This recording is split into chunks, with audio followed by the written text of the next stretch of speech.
L'idée de découvrir, mais surtout celle de vouloir se réaliser sous d'autres cieux, pousse les jeunes à s'exposer à toutes sortes de dangers. D'un pays à un autre, d'une ville à une autre, nous avons tous, mesdames et messieurs, amis téléspectateurs, dans notre entourage, des jeunes venus de contrées lointaines que nous appelons aventuriers. Alors, une question se pose à nous, cependant. Quel doit être le comportement d'un jeune à l'aventure? Amis agoraphiles, mesdames et messieurs, bonsoir et bienvenue dans ce qui nous plaît d'être la tribune des jeunes sur TV Boaké. Inconditionnel de cette émission, vous ne serez pas déçus aujourd'hui encore. Pour ce deuxième numéro, nous avons pour vous de grandes choses. Agora Jeunes, bienvenue.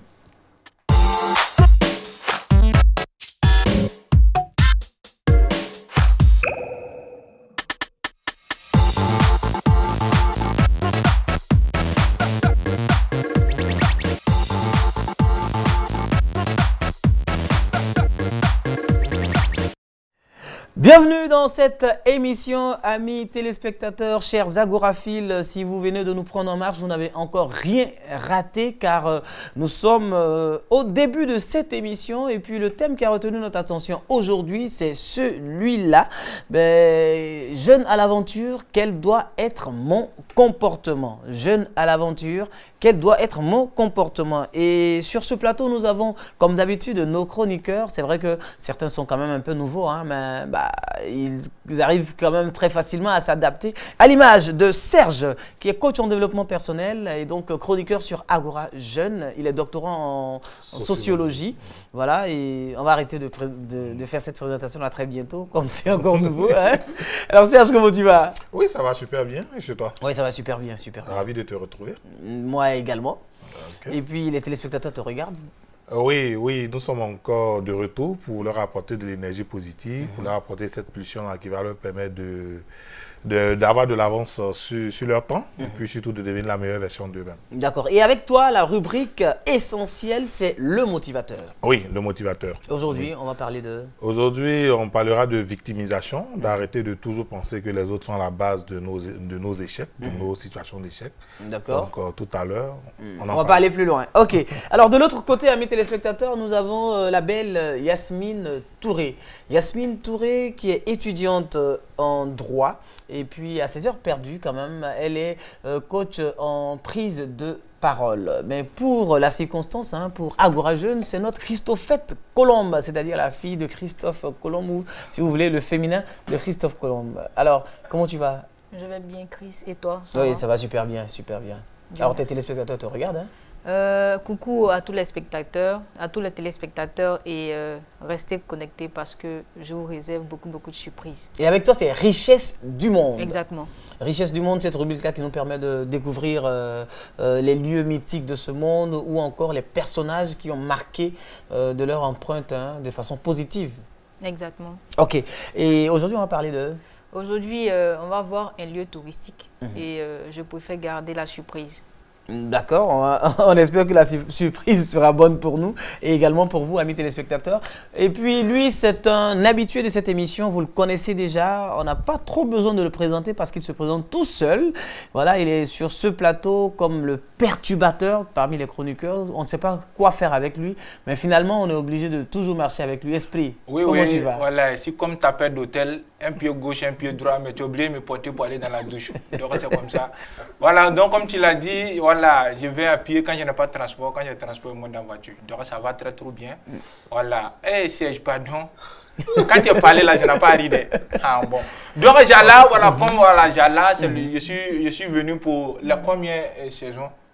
La 5e saison. Voilà, donc dans la 5e saison, on vous promet vraiment beaucoup de choses. Vraiment, gardez les mouchoirs à côté de vous. Vous allez rire, vous serez dans une rizière. Bon, on est ensemble. Voilà. Alors, amis téléspectateurs, vous avez compris ce qui va se passer sur ce plateau. Je vous l'ai dit, hein, vous ne serez pas déçus car dans cette émission, vous le savez, nous restons et nous demeurons au cœur de l'éveil des consciences. C'est notre mission et donc nous en faisons notre sacerdoce. Alors, nous avons un invité sur notre plateau. Notre thème, hein, vous le savez, c'est « Jeune à l'aventure, quel doit être mon comportement ?» Et lui, il est à l'aventure en Côte d'Ivoire depuis plus de 10 ans. Et aujourd'hui, il a quand même même réussi à se réaliser. Il a quand même réussi, comme on pourrait le dire, de façon sociale, hein. Et donc, aujourd'hui, il est avec nous pour partager son expérience avec ses jeunes frères ou avec ses frères qui désirent être à l'aventure, ou peut-être même ceux qui sont à l'aventure ici en Côte d'Ivoire. Lui, c'est Monsieur Sanou Insa. Vous allez bien? Merci, je vais bien. D'accord. Oui, ça va super bien. Okay. Et puis avec vous, on va parler de votre expérience. Mais déjà, vous êtes à l'aventure en Côte d'Ivoire. Vous venez de quel pays? Bon, je viens du Burkina Faso. Je suis originaire de Bobo-Dioulasso. De Bobo-Dioulasso. C'est une ville qui est située à 300 km, 360 km de Ouaga. D'accord. On ne va pas mettre la charrue avant les bœufs, mais j'ai envie de demander, 10 ans passés en Côte d'Ivoire, ça a été facile, difficile, ça a été comment? Oui, partiellement, parce que je suis arrivé pendant la crise post-électorale, c'était difficile. Mais après, ça va. Ça va aujourd'hui? Oui. D'accord, oui, ça va tellement bien qu'on a pu s'attacher à une Ivoirienne. Oui. Ok. Alors, amis téléspectateurs, le plateau ainsi présenté. Un autre élément que nous devons vous présenter, c'est le micro-trottoir. Nous allons tourner notre caméra dans les rues de Boaké pour savoir ce que vous pensez de notre thème. Quel doit être le comportement d'un jeune à l'aventure? Vous vous êtes prononcé sur la question, on regarde et on revient. Ne bougez pas.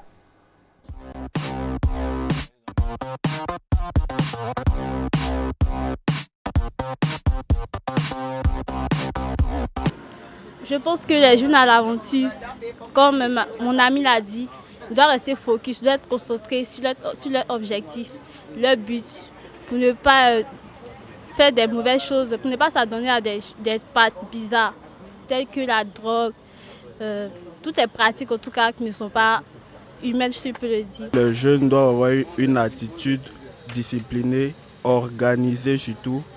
Voilà, une attitude organisée parce que aller à l'étranger demande beaucoup de réflexion auparavant. Je ne peux pas te lever comme cela et puis aller à l'aventure. Il faut d'abord avoir un programme qui est bien défini, une organisation qui est bien définie. Il faut pouvoir aussi compter sur l'aide de ceux qui sont à l'étranger, ceux qui sont déjà de l'autre côté. Il faut prendre plus d'informations pour pouvoir réussir ce dans quoi tu t'es lancé. Quand vous partez à l'aventure, vous avez un objectif que vous allez atteindre. D'abord, c'est de venir travailler dans votre pays d'origine. Précisément, peut-être que si tu es à Côte d'Ivoire, tu viens d'abord en Côte d'Ivoire et tu as un objectif. Et tout ce que tu vas gagner en Europe ou en exil, tu viens investir dans ton pays. Mais par contre, on voit qu'il y a des jeunes souvent en Europe qui ils ne sont pas consciencieux. Ils ne sont pas consciencieux. De là-bas, ils expédient de l'argent à leurs frères. Et ces frères prennent de l'argent pour faire de n'importe quoi. Celui qui va à l'aventure, c'est parce que derrière lui, il n'a rien. Il va pour se chercher. Donc, ce moyen qu'on s'est donné à ce dernier-là, c'est de rester concentré sur l'objectif pour lequel il est parti. Il faut rester concentré. Il faut respecter les lois et valeurs, les coutumes du pays dans lequel tu te trouves. Comme on le dit, il y en a qui dit quand tu vas dans un village que tout le monde a assis à terre, toi aussi il faut t'asseoir à terre.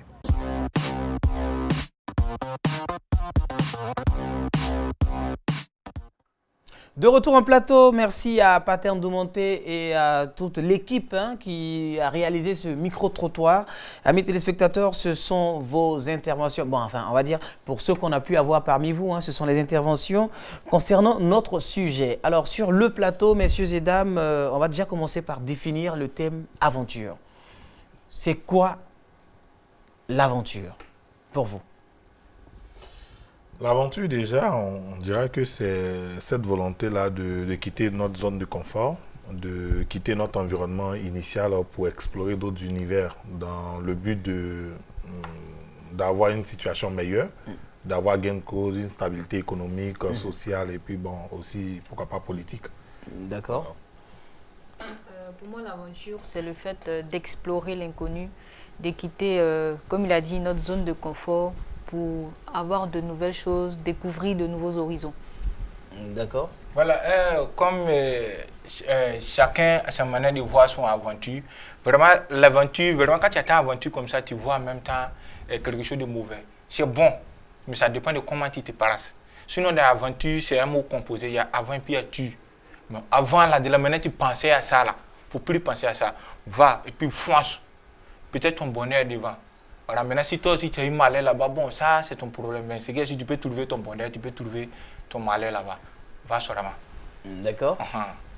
Monsieur Sanou? Ouais, pour moi, l'aventure, c'est d'abord un mot qui veut dire des imprévus et puis des choses, des surprises. Bon. Et alors, moi, je définis l'aventure comme une série d'imprévus qui nous pousse souvent, qui nous mène souvent loin, avec plus ou moins de difficultés. Mais après tout ça, il y a beaucoup de plaisir qui accompagne.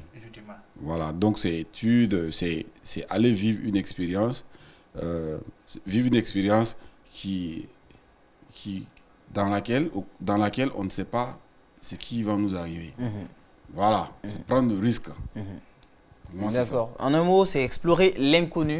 Ouais. Donc avoir toutes sortes d'expériences et puis savoir s'y habituer et puis s'y faire. Alors, nous poursuivons notre émission, amis téléspectateurs. La deuxième question que j'ai pour mes amis sur le plateau. En Côte d'Ivoire, qui peut-on appeler aventurier? Ok, en Côte d'Ivoire, je dirais que je peux catégoriser en deux groupes. D'abord, le premier, c'est l'Ivoirien qui se retrouve aventurier chez lui-même. C'est-à-dire, par exemple, je suis à Korogo, je suis de Korogo, je viens à l'aventure à Abidjan. Et je suis Ivoirien, donc je suis dans le même pays. Donc, seulement que je sors comment on appelle, de ma région, de mon environnement, de ma communauté. Et le deuxième, c'est les expatriés. Ceux qui quittent l'Occident, le Mali, le Burkina, dans d'autres pays, qui viennent ici pour se réaliser. Donc pour moi, il y a deux types de personnes, deux types d'aventuriers. Repose ton question, parce qu'il y a quelque chose qui m'a tiqué dans mon tête. Alors en Côte d'Ivoire, qui peut-on appeler aventurier? Qui peut-on appeler aventurier? Tout le monde est aventurier. Maintenant, ça dépend du cadre dans lequel tu vas t'aventurer. Sinon, il y a aventure sentimentale, aventure médicale, aventure économique. Bon, il y a pris les trois là pour expliquer. Aventure économique, c'est quelqu'un peut-être... Les gens se sont associés, ils vont faire la tontine. Tu es venu, tu dis, fais tontine 2 bras. Tu as mis dedans, ils ont filé l'argent. Tu t'es aventuré, oh, il y a un risque là-bas. Bon, aventure, comment on appelle, sentimentale. La fille, on dit, tout le monde la cherche au quartier. Tu t'en vas, tu tapes pour tout. Ça te fait mal, toi seul. Ce sont des aventures. Maintenant, quitter son pays pour aller là-bas. C'est tout ça là. Donc, tout le monde, vraiment, est aventuré sans le savoir. D'accord. Donc, c'est ça. Yasmine? Alors, pour moi, un aventurier, c'est toute personne qui quitte son chez lui pour chercher une autre chose. Donc, comme il a dit, tout le monde est aventurier. D'accord. Tout le monde est aventurier, mais pas dans son cas. Non, mais ça dépend. D'accord. Alors, monsieur Sanou. Il a posé la question de savoir qui est aventurier en Côte d'Ivoire. Dans l'accent, dans les habitudes des Ivoiriens, on dit que c'est quelqu'un qui allait se chercher. Pour dire ça de façon terre à terre. Quelqu'un qui allait se chercher. En d'autres termes, c'est quelqu'un qui se lance dans une aventure. Dans cette aventure-là, doit avoir, c'est-à-dire que cette personne-là a le goût du risque, le goût de la découverte et le goût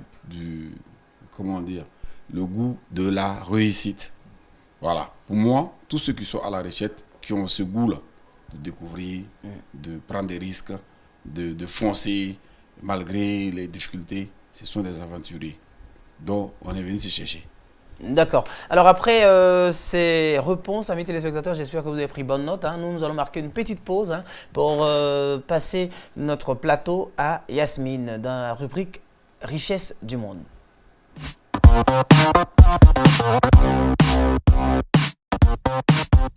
Venez découvrir les richesses du monde. Je vous emmène à Grand Bassam, ville historique de la Côte d'Ivoire située à 43 km à l'est d'Abidjan, plus précisément au Musée national du costume. Mais avant d'aller plus loin, chers amis, lorsque vous entendez Musée du costume, qu'est-ce qui vous vient directement à l'esprit? Je pense à une grande maison où on a beaucoup de costumes, beaucoup de costumes, mais ici, il faut dire aussi que le costume, dans l'entendement de tout le monde, c'est vrai qu'on parle du costume en termes occidental, mais le costume, c'est toute tenue, donc déjà, ça me renvoie, si c'est à Bassam. On parle de musée, déjà, j'imagine que c'est un espace où on expose les tenues africaines, les tenues ivoiriennes et tout ça. Bon, nous, on est habitués à quand on dit musée, on voit les marasses, tu vois, non, les masques des, voilà, les masques, tout ça là, puis les comment on appelle là, bon, les masques. Mais s'il y a pour son habit, bon, c'est que plus tard les autres musées les vont mettre les collants là-bas parce que ça, voilà. Donc c'est ça. Musée du collant. Voilà, le musée du collant. Voilà. Moi, j'entends par costume. Comment vous avez dit? Costume. Musée du costume. Voilà, moi je pense à des tenues traditionnelles ou en tout cas des habillements historiques. Voilà, des habillements, des tenues historiques, quoi. Voilà. D'accord. Parlant de costumes, nous avons tendance à penser au costard, cravate, chemise. Mais en Afrique, le costume revient nécessairement à nos tenues traditionnelles. Et cela dépend et est fonction des différentes cultures. Akan, Sénoufo, Bété, Malinké. La diversité de la Côte d'Ivoire fait sa grande richesse culturelle, notamment vestimentaire. Alors, le musée de costumes a été créé par arrêté ministériel numéro 003 du 30 avril 1981 dans le but de conserver et de promouvoir le patrimoine vestimentaire ivoirien.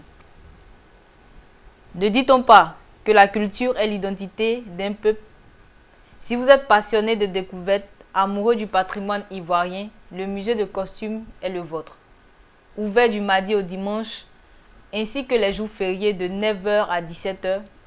Et les tarifs sont de 200 pour les enfants, 500 pour les adultes nationaux et 1000 francs pour les adultes non nationaux.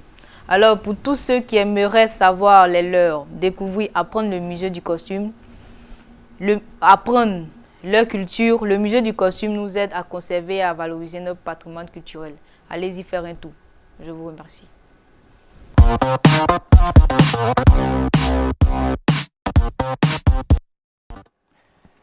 Alors, amis téléspectateurs, mesdames et messieurs, à l'instant, c'était Yasmine Touré dans Richesse du Monde. Alors, le petit slogan de Richesse du Monde, c'est « Venez découvrir les merveilles du monde ». Et ça, c'est avec Yasmine, hein, notre Christophette Colombe. Alors, les gars, le musée du costume. Oui, là, on voit que Bassam n'est pas seulement sujette aux plages, à la mer et tout ça. Déjà, il y a aussi un musée. Ça, bon, je ne savais pas. Je merci déjà Yasmine. Je ferai l'effort de visiter puis d'inviter les autres aussi. Bon, moi, c'est au niveau des prix. Tu as dit 200 pour les NAFA et puis 500 pour les nationaux. Maintenant, ceux qui ont une triple nationalité, ils font comment? Dès l'instant où ils ont la nationalité ivoirienne. Ah, d'accord. Donc, moi, en tant qu'aventurier, quand je suis arrivé ici au départ, franchement, les musées, je n'allais pas me retrouver là-bas, quoi. Franchement, je ne sais pas ce que j'allais foutre là-bas. Mais aujourd'hui, Dieu merci. 10 ans après, voilà, quand même. Peut-être j'irai à Bassam. C'est dans quel quartier à Bassam? Je ne sais pas. Dès que tu arrives là-bas, tu dis musée des habits, là, on te voit là-bas. Ça me fera plaisir de visiter les différentes collections vestimentaires des Ivoiriens. Et peut-être que je vais trouver mes ancêtres là-bas. Oui, ils sont là-bas. Forcément. Non, ils sont là-bas. Quand on sait qu'il y a des Sénoufos au Burkina Faso, qu'on appelle les Mienga, quand on sait qu'il y a vraiment beaucoup de choses qui sont collées sur ces deux peuples-là, donc sur ces deux cultures-là. Donc certainement qu'on va retrouver certains costumes de là-bas qui se portent ici, d'ici aussi qui se portent là-bas, certainement. Alors, nous poursuivons cette émission, amis téléspectateurs, et puis nous sommes à l'étape de la troisième question de cette émission par rapport à notre thème, bien sûr, qui reste et demeure jeune à l'aventure. Quel doit être mon comportement? Alors, les amis, y a-t-il des raisons qui poussent les jeunes à aller à l'aventure? Oui, Chris, bien évidemment, il y a des raisons. Ça peut être des raisons d'ordre économique, des raisons d'ordre social, d'ordre politique, peut-être pour des questions d'instabilité. La Côte d'Ivoire a connu cette crise-là. Donc, pour des personnes qui avaient peut-être les moyens, se sont dit pourquoi ne pas partir ailleurs. Ça peut être aussi des questions d'ordre social.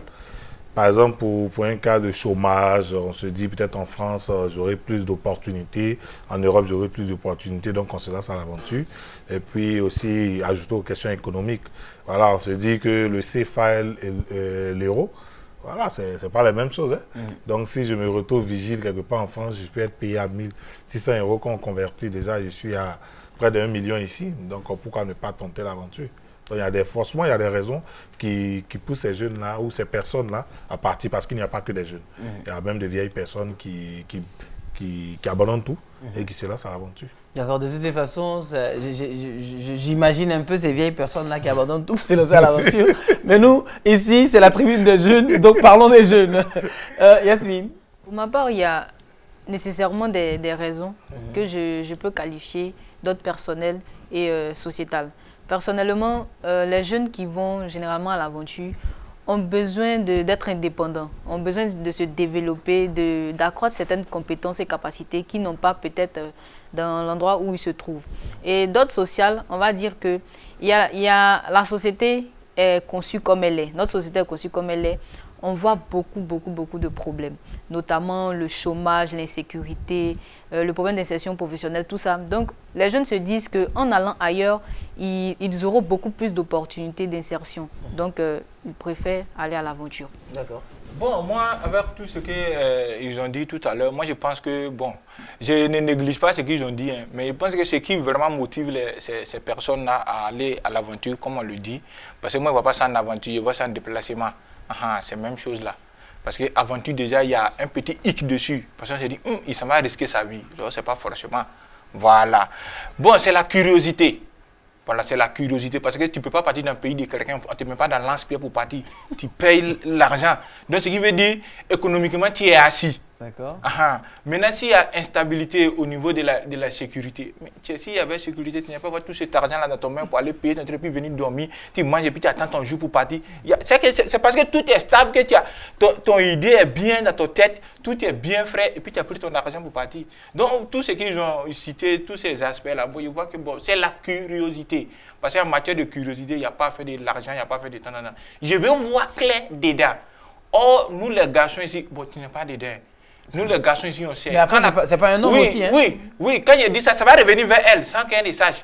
Mais nous, les garçons, tellement on est curieux, on sait combien de fois on dépense.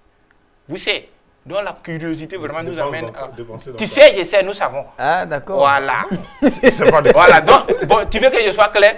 Quand un garçon, vraiment, il s'en va vers une fille, il est curieux, il veut voir quelque chose dedans, donc il dépense. Arrivé, il va mener ta poteau, ou bien il se marie. Donc, c'est comme ça l'aventure. Non, voilà. C'est ton cas spécial. Non, c'est nous tous. D'accord. Alors, voilà. on a quand même quelqu'un qui est venu à l'aventure en Côte d'Ivoire, qui est sur notre plateau. Et on va lui demander. Alors, Monsieur Sanou, quelles sont les raisons qui vous poussent à venir à l'aventure en Côte d'Ivoire?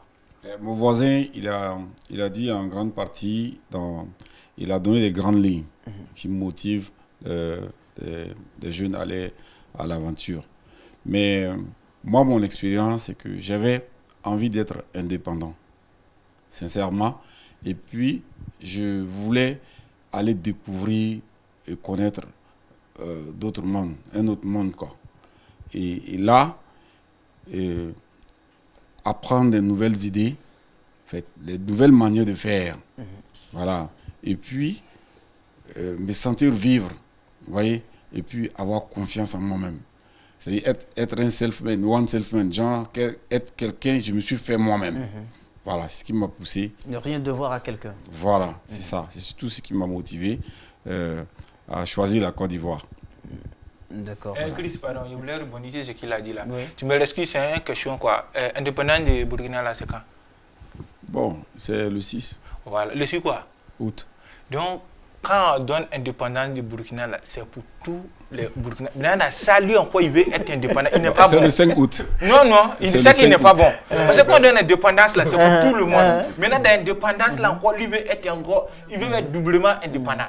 C'est la curiosité. Il n'a pas laissé écouter l'indépendance, là. Il est curieux. Donc, tu estimes qu'ils sont indépendants au Burkina? Oui. Il y a quand même beaucoup d'années. Oui. Mais pourquoi est-ce que lui veut encore est indépendant de ça, il veut encore être dépendant. Non, il veut être indépendant de ses parents, justement. Voilà. Indépendance financière et sociétale. Et puis, voilà, parce que vous savez que quand souvent on part à l'aventure, comme il a dit, il y a cette volonté. Moi, je donne par exemple une expérience personnelle où j'étais à Abidjan avec les parents et tout ça, mais j'ai toujours ressenti cette envie-là de m'éloigner d'eux. C'est comme ça, même le jour où je venais à Boaké, je ne savais pas où est-ce que j'allais dormir, où est-ce que j'allais atterrir. J'ai pris le car, je suis venu. Et arrivé sur place, bon, voilà, les choses se sont...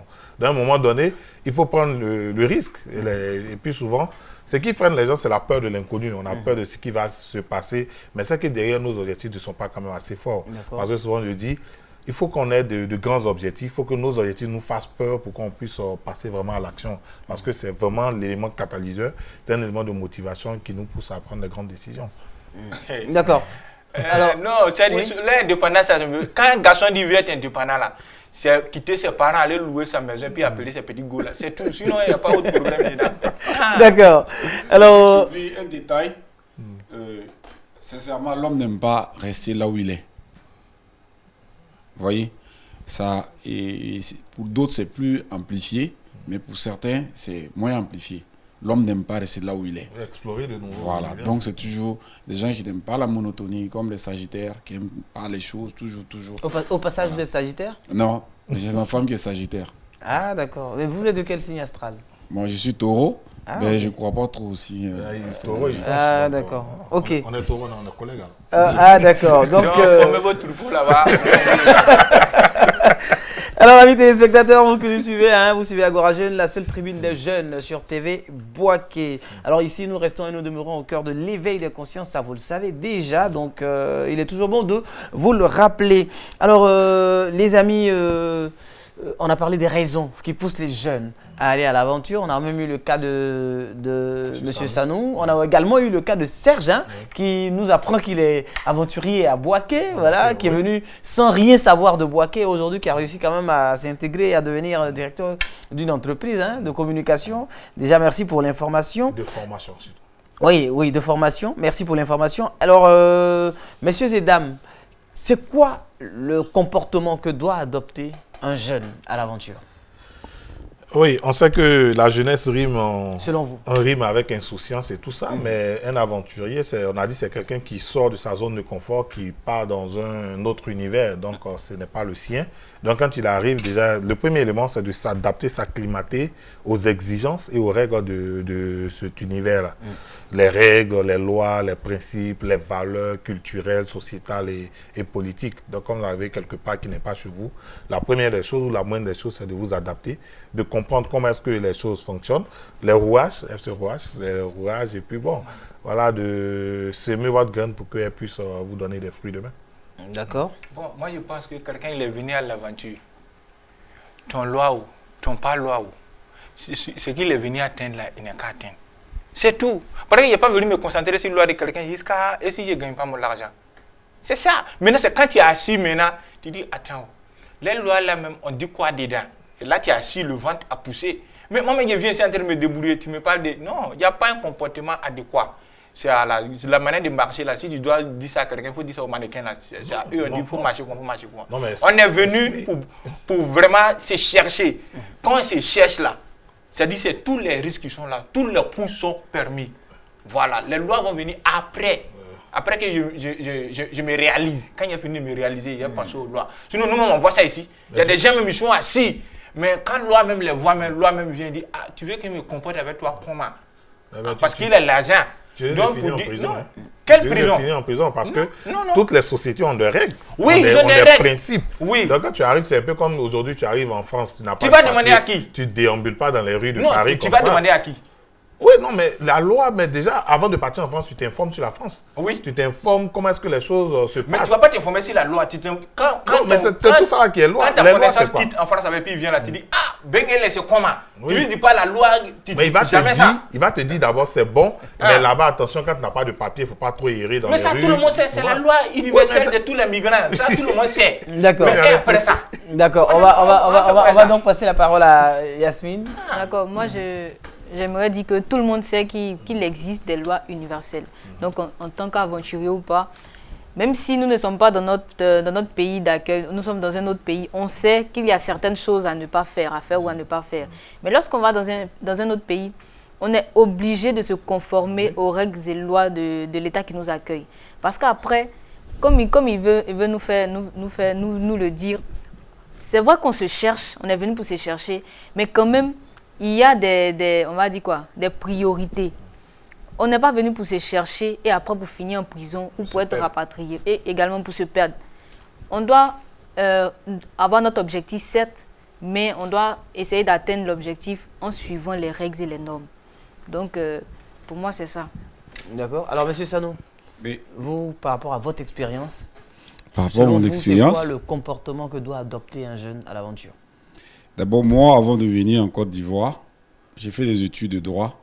Je suis arrivé jusqu'à la licence. Et après la licence, j'ai fait un peu je suis allé au Cambodge où j'ai bossé sur la culture du poivre. Et avec les études en droit et ce que je savais faire du Cambodge, j'avais déjà un bagage qui me permettait de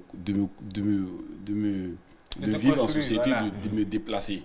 En matière d'affaires, je sais ce qu'il faut faire, ce qu'il ne faut pas faire. Et j'avais un petit métier.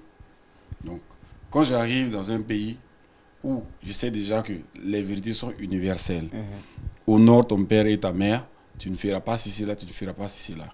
Je sais que plusieurs pays africains partagent ces valeurs-là. Et puis, il y a la notion d'ordre public et la notion de bonne mœurs.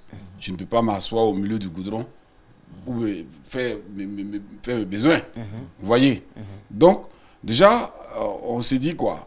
L'ensemble des comportements qu'un aventurier doit avoir, sont ces valeurs-là. Et aussi, ajouter que l'aventurier doit toujours savoir qu'il peut échouer. Et ne pas avoir peur d'échouer. Et ne pas avoir peur de tomber et de se relever. Et être toujours dans n'importe quelle situation, garder son sang-froid et son calme. Voilà. Et aussi, lorsque vous êtes en société avec des gens, que je suis venu en Côte d'Ivoire, j'ai trouvé des gens qui m'ont employé, après qui travaillent pour moi. Donc, si j'en ai un peu plus, je peux leur donner aussi un peu. Partager. Voilà. Et toujours, je me lance dans une dimension où je ne dois pas perdre, me dire que je dois toujours gagner, aller de l'avant. Vous voyez? Voilà. Et puis, cultiver, être vacciné, avoir le vaccin de l'enthousiasme, être content, il faut être toujours content pour encourager les autres à venir vers soi. Voilà. Parce que quelque part, on dit, nous sommes tous nés d'une mère, donc nous sommes tous des parents. C'est ça. Voilà, on s'est déplacé, donc nous sommes tous des parents, donc nous avons presque les mêmes valeurs.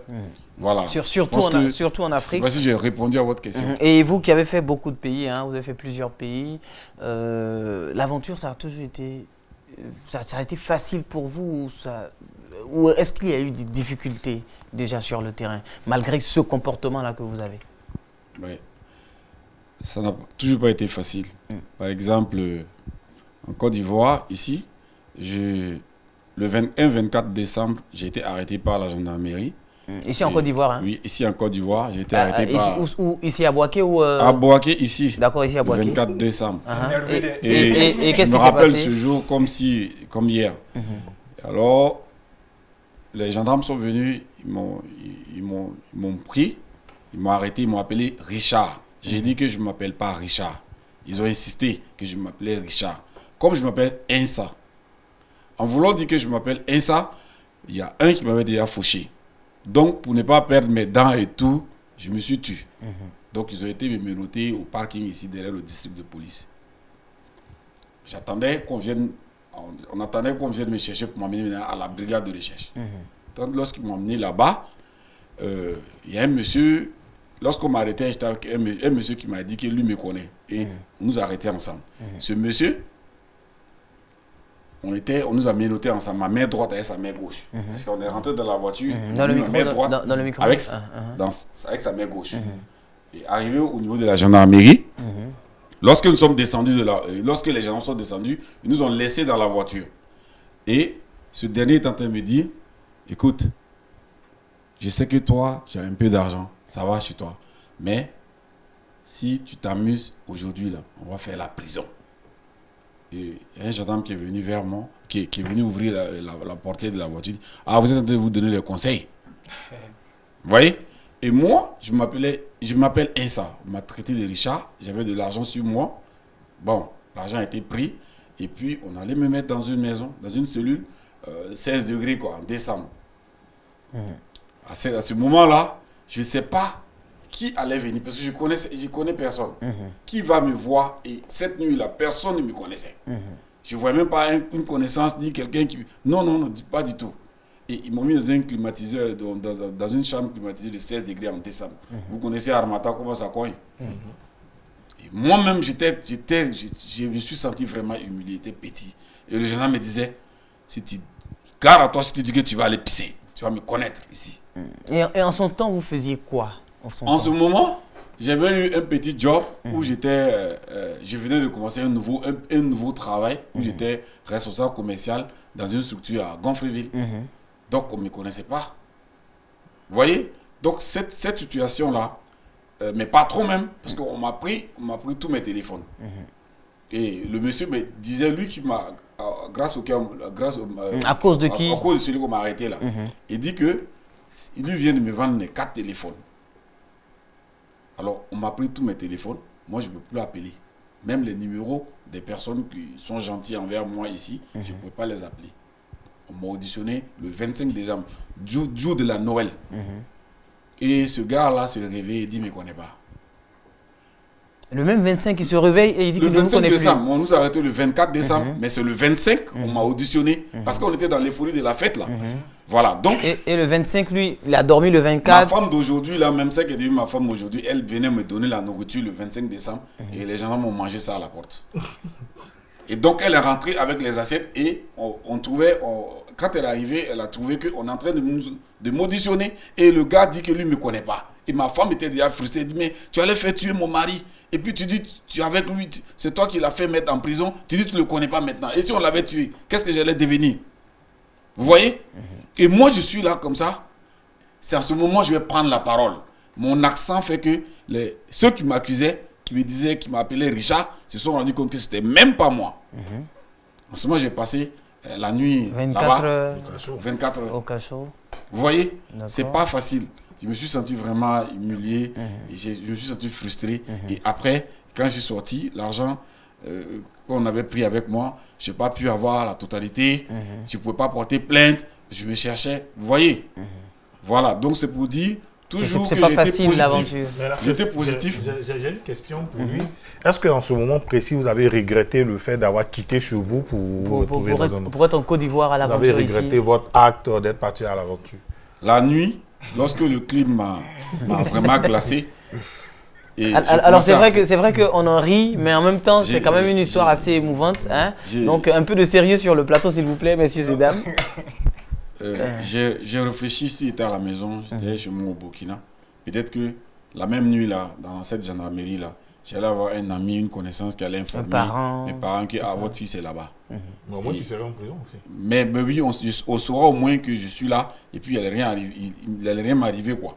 Parce que ma femme est partie à la morgue, elle ne m'a pas vu, elle est partie dans tous les commissariats, elle est partie même à la prison civile, à la prison, au camp pénitentiaire. Au camp pénal. Et puis au camp pénal, et puis il y a un qui a dit qu'il me connaît, que j'étais là. Au camp pénal, oui, ici. Parce qu'elle a commencé à chercher. J'ai disparu sans donner de preuves. Je disais que je partais acheter des chapeaux de Père Noël pour venir donner à mes enfants. Et je suis plus rentré. D'accord. Pardon, il ne faut plus détester Père Noël. Donc tu vois un peu. Donc c'est pour dire, j'ai regretté. À un moment donné, j'ai dit, oh tiens, voilà. Aujourd'hui, je suis rien. On m'a pris mon argent. On m'a arrêté, on m'a dit mon nom c'est Richard. Moi je ne suis pas Richard, je ne le connais ni de Dan ni de Ève. Quelqu'un me dit oui, si je parle d'une manière, on va passer la prison ensemble. Mais dans quoi je me suis mis? Vous voyez? Donc c'est après être sorti de là que mon père adoptif d'ici m'a donné beaucoup de conseils. Et ce même jour, mon père adoptif d'ici était avec le colonel de la gendarmerie. Et ils étaient en train de faire la fête. Sans le savoir. Hein. Sans le savoir. Sans savoir même que... Et le gendarme, ce qu'il va me dire après, il me dit, toi, sincèrement, si on ne t'avait pas arrêté aujourd'hui, sûrement tu allais mourir. Parce que ce que tu connais dans cette ville, tu es étranger. Dans le micro. Ce que tu connais dans cette ville étant étranger, s'ils avaient été informés, tu allais sortir la même nuit. Mais tout a été mis en œuvre pour que tu sois gardé jusqu'au 25 décembre. Donc il y avait quand même une providence divine derrière. Dieu t'a sauvé de quelque chose. C'est ce seul gendarme-là, avec ces propos-là, qui ont apaisé mon cœur. Alors, merci beaucoup, Monsieur Sanou. C'est vrai que cette histoire, elle contient beaucoup d'émotions et tout ça. On est vraiment désolé de ce que vous avez vécu ici en Côte d'Ivoire. Et puis, bon, de toutes les façons, c'est votre expérience qu'on voulait partager avec nos téléspectateurs. Et c'est bien ce que nous sommes en train de faire sur ce plateau. Alors, messieurs et dames, y a-t-il une différence entre les aventuriers? Tout à l'heure, on a parlé d'un aventurier qui peut quitter Abidjan, être ivoirien et se retrouver à Bouaké. Et on a également parlé d'un aventurier aussi qui peut quitter le Burkina et se retrouver à Bouaké. Mais y a-t-il une différence entre ces aventuriers-là? Il y a également le type d'aventurier qui vient avec son argent, mais qui veut venir à l'aventure en Côte d'Ivoire, qui plaque tout pour venir et puis ou aller dans un autre pays. Y a-t-il une différence de comportement entre ces aventuriers-là? Oui, déjà, je peux dire oui, il y a une différence de comportement parce que pour celui qui quitte Korogo pour venir, je prends toujours mon même exemple, quitte Korogo pour Abidjan, il est dans son pays. Donc déjà, il maîtrise un peu plus ou moins la manière dont les choses se passent, la mentalité dans son pays et tout ça. Donc lui, il s'adapte plus facilement. Et puis, on est entre nous, on est entre Ivoiriens. Donc, facilement, on s'accorde de l'aide, la solidarité va primer, contrairement à quelqu'un qui quitte un autre pays, qu'on ne connaît ni d'Adam ni d'Ève qui arrive, c'est un peu compliqué. Maintenant, pour les deux cas, les autres cas où il y a celui qui vient avec zéro. Quand il arrive zéro, c'est clair qu'il vient à l'aventure, mais avec zéro. Donc là, lui, il vient pour vraiment s'adapter, chercher de quoi vraiment se réaliser. Contrairement à celui qui plaque tout, qui a déjà de l'argent quand il arrive, déjà il y a un minimum de confort qu'il a parce qu'il peut se payer une maison, il peut se loger, manger comme il se doit, peut-être même s'inscrire au consulat et tout ça. Et puis bon, ensuite, mais les deux n'ont pas forcément la même manière de réagir parce qu'ils n'ont pas les mêmes visions. Ils n'ont pas le même comportement. D'accord. Bon, moi je pense que déjà quand il y a, comment on appelle ça, l'esprit d'aventurier derrière ta tête, vous êtes déjà la même chose. Parce que vous êtes là, vous dites, ça passe ou ça casse, quel que soit l'argent que tu as, quel que soit l'argent que tu n'as pas, vous êtes toujours sur les mêmes pieds d'égalité. Dès qu'on dit payer départ net là, vous couvrez. Maintenant, ça dépend. Peut-être si toi, tu as 1 litre d'eau pour boire, pour avoir plus de force, sinon, c'est les mêmes risques. C'est la même chose. Et il a pris un exemple tout à l'heure en parlant de quelqu'un qui quitte à Korogo, venir à Bouaké, par exemple, comme ça, il vient, il maîtrise un peu le rayon parce qu'il se dit, bon, c'est le même pays. Ce n'est pas le même pays. Une fois, je m'étais va pour, comment on appelle ça, pour regarder le mont Korogo. On était dans le cas, je n'étais pas de quelque chose. On était dans le cas, on était avec des filles. Et puis on dit, non, comment on appelle, il y a un masque sur une fois qui sort que les femmes ne voient pas. Est-ce que nous, on sait ça dans le Bouaké ici? On ne sait pas. Donc les femmes étaient obligées de se couvrir. Mais tu ne sais pas. Oh, tu dis que tu es en Côte d'Ivoire, mais tu ne sais pas. Elles sont obligées de fermer leur visage pour que le masque n'a pas fait son bruit jusqu'à quand il a fait. Il est parti. Et puis on est passé. Donc tu es aventurier partout. Les risques là, il n'y a pas fait de... On est dans le même pays. Mais je pense que c'est l'une des plus grosses erreurs que les aventuriers, bien nous tous, on fait. Parce qu'un endroit que je ne maîtrise pas, quand je vais aller, je prends la peine de m'informer sur le lieu. Ça vous te dit que je prends la peine partout. Oui, il y a les aventuriers qui ne s'organisent pas. Il se lève sur un coup de tête, voilà, il prend son baluchon. C'est la même chose comme quelqu'un qui a l'argent. Par exemple, quand je venais, je savais que Bouaké, c'était comme ci, c'était comme ça, je me suis renseigné. Là, c'est le sociologue qu'on retrouve. Mais tout le monde n'a pas la chance aussi d'avoir fait des études de sociologie. Voilà. Non, mais on n'a pas besoin de faire une étude de sociologie. Et Chris, quand tu veux aller peut-être soit dans une ville que tu ne maîtrises pas, tu fais quoi? Tu prends la peine de t'informer, de savoir un peu de l'aventure. Parce qu'on se comprend. Quand on parle du mot aventure, vous voyez toujours qu'il y a dans le micro, monsieur. Il y a ce qui est imprévu. Voilà. Il y a ce qui est imprévu, il y a ce qui est surprenant. Il y a des aventures qui se préparent. L'aventure. Il y a des aventures qui se préparent. Alors, on va se calmer, on va l'écouter. On peut sortir tout de suite, accompagner quelqu'un à la gare. De la gare, tu ne peux plus te retourner chez toi et te retourner dans un autre pays. C'est imprévu. Oui, tu vas, ça c'est comme ça. C'est comme ça que ça se passe. On parle pas des... Nous, on parle des trucs au début, les hautes tensions. Là. Les hautes tensions. Quand les aventures que vous avez ici, là, ça c'est rien. Où à tout moment, tu peux partir à Abidjan ou bien tu peux appeler un cousin. Là. Non, moi, je te parle de lorsque je te pose une question simple. Je te pose une question simple. Est-ce que tu t'es levé un matin, tu as dormi, tu t'es levé le matin à 8h, je m'en vais à Côte d'Ivoire à 10h, tu as pris ton car, tu es venu. Tu as mûri quand même l'idée. Je me suis retrouvé dans une situation où, d'abord, je n'avais même pas le transport pour venir. Je suis monté dans un bus, dans un camion, qui m'a amené en Côte d'Ivoire. Parce que je voulais venir en Côte d'Ivoire. Oui, mais tu as nourri. Mais comment est-ce qu'on a besoin de papiers en route, toi? On n'a pas besoin de Ça, papiers. tu n'as pas mis ça dans ton C'est un gros risque. Mais justement, Mais c'est ça l'aventure. C'est ça aussi. Mais l'aventure, ce n'est pas que aussi. des risques. Non, non. L'aventure aussi, il y a des aventures mesurées. Avec- Quand, par en fait, exemple, quand je vais aller en Europe, par exemple. Ceux qui ont étudié, Alors, on va pas parler tous à la fois. ceux qui ont étudié, là, ils ont leur manière de réfléchir. Justement. Moi-même, en tant que juriste de formation, là, il y a eu des moments où moi, j'ai laissé même ma formation de côté pour agir comme ça. Et je me suis retrouvé. Si je devais genre, c'est la morale calculer les pour le compte, ça n'est plus être le aventure. C'est cosinus, quelque c'est chose que les j'ai sinus. prévu. Je prépare un voyage, des vacances, je viens en Côte d'Ivoire. Moi, je suis venu pour découvrir. Il y a des choses même là. Je sais que je peux sortir ça ma pièce pour voir ce qui va m'arriver. Non, Ça arrive. mais Il y a là, le goût du risque. tu as développé Non, il y a le goût du risque. extrême du risque. Il y a Sinon, c'est ça que dans l'aventure. L'aventure, il y a le risque dedans. Il y a le risque dans l'aventure, Mais on peut il y a le prendre- goût du voyage. Oui. Et puis, il y a le fait d'obtenir une richesse, un pouvoir par tous les moyens. C'est ça je l'aventure. suis pas d'accord. Voilà. Je suis Donc, pas d'accord. Alors les Moi, je amis, suis d'accord avec alors, Hassan. les amis, Je suis d'accord. Esprit, les amis, on va Parce que si tu prends information sur tous les choses. Alors, on va calmer un peu Moi, je les suis en Côte d'Ivoire, ardeurs. je ne suis plus juriste, mais je suis On va, devenu paysan. on va calmer un Mais peu je ne les connaissais pas ardeurs. l'agriculture avant. D'accord, on va calmer un peu les ardeurs sur le plateau. Hein. On va calmer les ardeurs un peu sur le plateau. On va partir avec le sujet en humour, avec esprit, histoire de faire descendre un peu cette pression-là ou cette agitation-là qu'on a sur le plateau. Et puis on reviendra pour continuer nos débats. Alors c'est avec esprit le sujet en humour.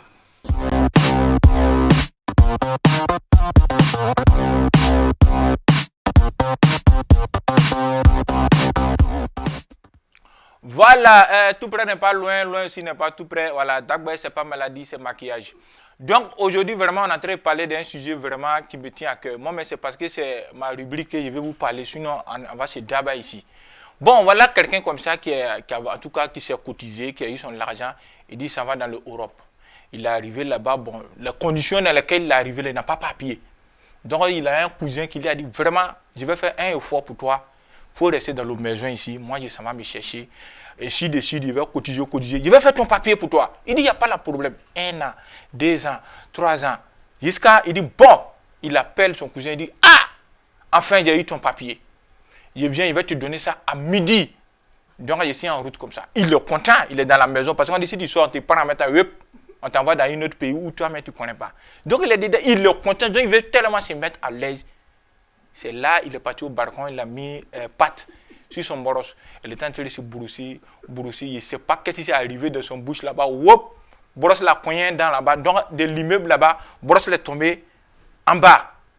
Il faut le laisser, il faut partir prendre au boros. Il dit non. Donc, il sort. Oui, il s'est baissé pour prendre le boros là. Police dans son dos. On dit tes pièces. Il dit voilà. C'est tout de suite, mon cousin m'a appelé. Il dit pièce là, ça vient à midi. Et puis il demande au policier là, il fait quelle est. Aussi ils ont regardé, il est 11h50. Il dit ah donc attendez dans 10 minutes, la pièce là va venir. Je vais monter et puis le gars dit non c'est pas comme ça se passe. Il dit ah c'est que ça va se passer autrement. Où on voulait l'attraper de toute façon il a fait footing les policiers là. Et ils sont derrière lui, tu t'arrêtes pas. Il dit non, je s'en va derrière lui comme ça. Où est mon pièce là? On se retrouve là-bas. Sinon, je ne fuis pas le pays, mais on se retrouve où et jamais prendre mon pièce là. Donc, c'était ça pour vous dire que quand vous partez quelque part, vraiment, mettez tout ce qui est comment on appelle ça, moyen autour de vous pour ne pas être dans cette situation. On est ensemble.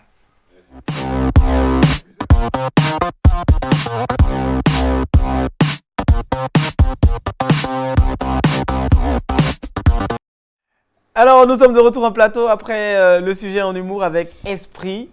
Alors, alors c'est pas facile. C'est pas facile. Lui doit appeler au village. Oui, c'est vraiment pas facile. Hein? D'accord. Donc, nous étions à l'étape de... Y a-t-il une différence entre ces différents types d'aventuriers? Et les débats étaient vraiment très chauds ici sur le plateau. J'ai même pas envie qu'on revienne sur ces débats-là. Hein. Je veux juste qu'on sache, qu'on passe à la question suivante très rapidement. Alors, que pensez-vous de ces jeunes, qu'ils soient ivoiriens ou africains, de toutes les façons, de ces jeunes-là, qui décident de tout laisser, qui ont certainement un emploi, qui ont un peu d'argent ici au pays, qui décident de tout plaquer et de partir à l'aventure en Europe ou au Maghreb? Bon. Qu'est-ce que vous pensez d'eux? Moi, je pense que vraiment, la vie, c'est un risque. Voilà, parce que la vie même là, ça s'écrit avec 3 lettres, V-I-E. Mais le problème qu'on a dedans, ça dépasse 3. Donc, c'est pour dire que vraiment, Si quelqu'un s'est décidé, s'est asseoir, il a réfléchi, et puis il dit, bon d'accord, je laisse tout ça, et puis je s'en va vraiment affronter, comment on appelle ça, autre chose. Vraiment qu'on le laisse, tout ce qu'on peut dire là, c'est la bénédiction.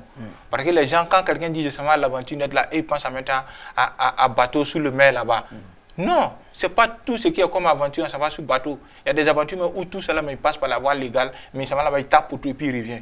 L'autre, lui, passe par Pureur que tu ne veux pas là. Il s'en va là-bas et puis il vient, c'est lui qui t'appelle après, et puis il te dit que je vais parrain de Maracanã, c'est toi, tu cours sur le soleil ici à cause de lui. Oh, tu ne voulais pas qu'il passe dans Pureur. Donc tu vois, moi je pense que si tu as décidé de faire quelque chose, ce n'est pas toi-même, tout est divin. C'est pas... Dieu là, il aime ses enfants. Il ne va pas tuer un groupe d'enfants pour dire pas mourir dans la mer. Non, c'est ton destin, c'est déjà établi, c'est un emploi du temps de ta vie que tu dois respecter. Voilà. D'accord. Ok, moi ce que je dirais, c'est que c'est vrai, il faut partir à l'aventure, mais moi je préfère qu'on parte dans des conditions vraiment légales. Et aussi, il faut qu'on ait des objectifs, parce qu'il ne faut pas aller à l'aventure juste parce qu'on a envie de découvrir, mais il faut avoir des objectifs, il faut avoir une motivation nécessaire qui nous pousse à prendre vraiment ce risque-là. Et puis quand on arrive, c'est de s'adapter au climat. C'est de comprendre comment est-ce que les choses fonctionnent et puis voilà, de poursuivre voilà, jusqu'au bout ces objectifs pour revenir en triomphe. D'accord, Yasmine? Pour moi, ce n'est pas normal que les gens délaissent leur pays pour aller à l'aventure parce qu'il y a vraiment tout ici. Après, généralement, on voit que c'est plus les Africains qui quittent les différents pays pour aller en Europe ou ailleurs ou au Maghreb.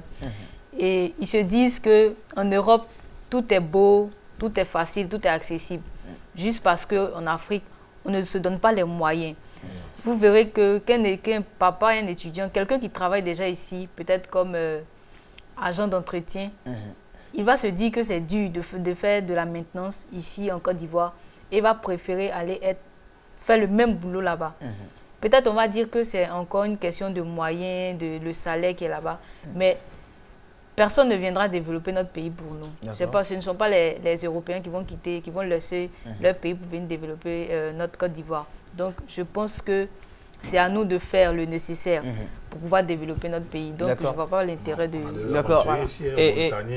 Oui, et déjà que ce qui se passe au Maghreb en ce moment, en Tunisie, fait que le Maghreb est en train de devenir une destination, je veux dire, interdite pour les Africains noirs. Bon, de toutes les façons, monsieur Sanou. Moi, je pense que ces jeunes qui vont à l'aventure, là, déjà à partir du mot où l'aventure veut dire, pour nous, l'aventure veut dire aussi ce qui devrait être, ce qui devait se produire. Pour moi, je vois comme si c'était dans leur destin. Moi, je crois au destin. C'est-à-dire que malgré tout ce qu'ils ont, ils sont partis. Ils devraient aller. Je n'ai pas de mots. Ils devraient aller. Parce que moi aussi, la Côte d'Ivoire, quand j'étais à l'université et à l'école primaire, les Ivoiriens, souvent, je ne les aimais pas, en fait. En fait, je voyais beaucoup qui faisaient le malin, le fanfaron. Mais maintenant, je me retrouve là. Comprends? Donc, c'est-à-dire que c'est mon destin. Si je devais choisir, je n'allais pas venir, mais je suis venu là. Nous aime bien maintenant. Voilà, donc maintenant, je suis avec vous. Oui, il est aussi fanfaron que les Ivoiriens. Maintenant, voilà, c'est ça. D'accord. Voilà. Et puis, je vais dire, il y a un adage que tu as dit l'autre jour là. Tu dis, on ne peut pas être avec Dieu dans une chambre et puis tu vas aller lire la Bible au salon. Oui. Voilà. Oui. Donc, moi, je pense que l'aventure, les aventures, c'est le destin. D'accord. Alors, messieurs et dames, le temps nous poursuit. Donc, nous sommes pratiquement en train de fermer les portes de cette émission. Amis téléspectateurs, comme on a coutume de le dire, on n'a pas la prétention de vouloir clore un débat ici sur le plateau de Agora Jeune. Hein. Vous pourrez continuer les débats chez vous. Pour notre part, on jette juste les graines et on les laisse pousser chez vous. Alors, merci à Serge pour ta participation dans cette émission. Merci beaucoup.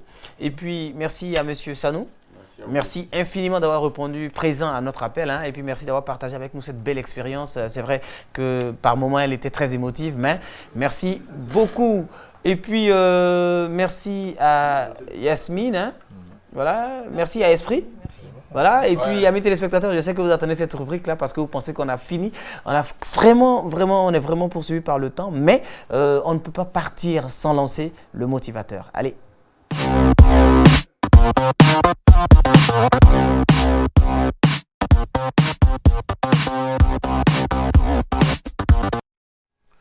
Ok, aujourd'hui dans la rubrique motivation, j'ai juste un petit message pour nos téléspectateurs. Il faut savoir que la plupart des gens ont toujours une bonne raison ou une bonne explication pour expliquer ce qui leur arrive aujourd'hui. Pour eux, ce n'est jamais eux qui sont à la base de leur échec, c'est toujours la faute des autres.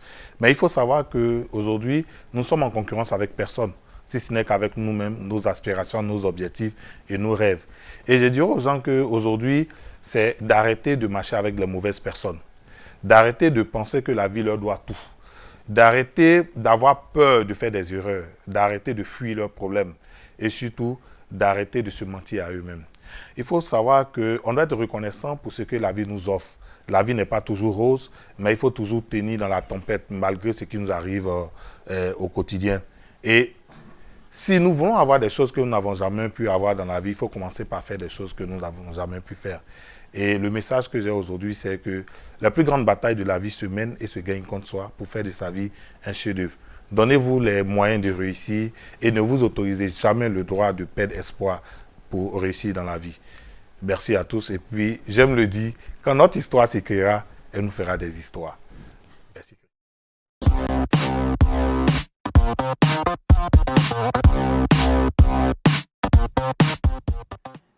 Alors, c'est la dernière rubrique de cette émission, amis téléspectateurs. C'est le lieu pour nous de vous dire au revoir. Alors, très rapidement, en quelques secondes, chacun d'entre vous va dire au revoir à ses téléspectateurs. Yasmine, on commence par toi.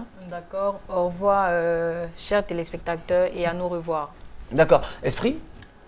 Au revoir, Boaké. J'aime la Côte d'Ivoire. D'accord. C'est vrai. Merci à tous. Ravi d'avoir partagé le plateau avec vous, Esprit et tout le monde. Et puis, rendez-vous la semaine prochaine. Alors, vous, dans votre cas, on a envie de vous demander qu'est-ce que vous souhaitez que nos téléspectateurs retiennent de vous aujourd'hui en Côte d'Ivoire? Il faut accepter ceux qui viennent à l'aventure dans votre pays. Et puis, il faut leur donner l'amour que vos parents vous ont donné aussi. C'est comme ça. On est tous du même arbre généalogique, en fait. Donc, en réalité, il n'y a pas d'Ivoiriens, il n'y a pas de Burkinabés, il n'y a pas de... Nous sommes tous... C'est un seul pays, l'Afrique.